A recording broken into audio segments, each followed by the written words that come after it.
What is the future of America? My name is Richard Boyk, and I would like to share my thoughts on whether people just don't think, they do not care, are unwilling, or cannot see the negative consequences of their actions, or is there an alternative motive for their action? On April 1st, 2024, a law went into effect to raise the minimum age for California fast food workers to $20 per hour. While it was meant to help employees have a better life and meant to only affect restaurant chains with 60 or more locations nationwide, it has become a nightmare for everyone, with increased food costs, non-affected restaurants and other businesses now having to pay $20 per hour just to compete for employees, to the closing of many restaurant chains and businesses, which result in the loss of many jobs. Why would one think that raising the minimum wage for just one industry would make things better? Do they not realize the problems in California are much bigger and deeper than restaurant wages? What is their vision for the future of California? What is the alternative motive for this law? At a time where many Americans are working two jobs to stay afloat and make ends work, California has a brilliant idea: allowing illegal immigrants to apply for jobs at state universities that come with good pay and benefits. Why are they bending over backwards to help illegal immigrants get jobs at the cost to others? What other jobs do they want to take away from Americans and give to illegal immigrants? Californians are already leaving the state because of high taxes, unrealistic and terrible ideas and laws. Are they trying to run even more people out of the state? If not, what is the alternative motive for this idea? Over the last few years, we have heard of more and more transgender males in women's sports. In some sports, they are setting records.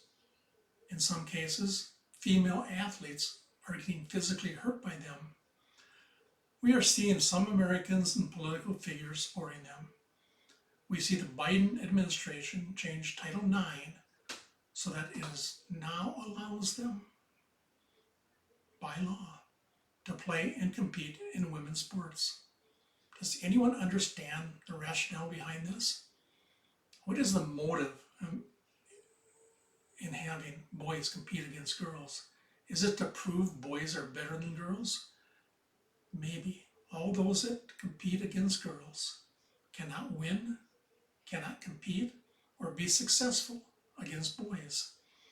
Could it be they don't think women should even play or compete in any sport? Are they just playing against women in everything? I do not know if any of my thoughts are even close to why all this is happening, but if all my thoughts are wrong, then what is the alternative motive for supporting transgender males on girls' teams? One can only ask, why would any city support defunding the police? Law enforcement personnel are not perfect. They are mostly made up of good, honest, and fair people, but they also have some bad apples that should be gone.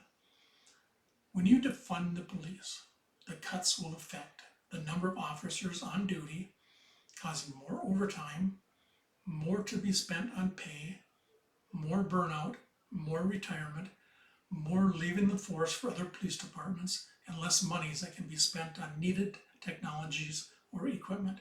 In all cases, response time will be down, 911 calls may not get answered, and some areas of the city may see a reduced number or even no officers on the street. When a city has bad law enforcement policies, crime will increase. Those that are able will move out, and those businesses that can move will move, or maybe even worse, close their doors.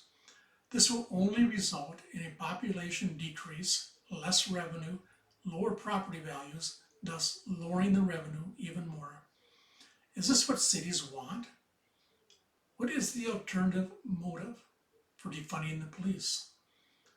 regardless of the alternative motive. For any of these, better solutions can and must be found. We must not only elect Donald J. Trump as our next president, but we must also elect real conservatives to Congress. We cannot afford to have a liberal Supreme Court. Our Supreme Court decisions must be based on the Constitution and the laws of the land. Thank you for watching or listening, and please subscribe to my podcast and share this with your friends. May God bless you, your family, and the United States of America.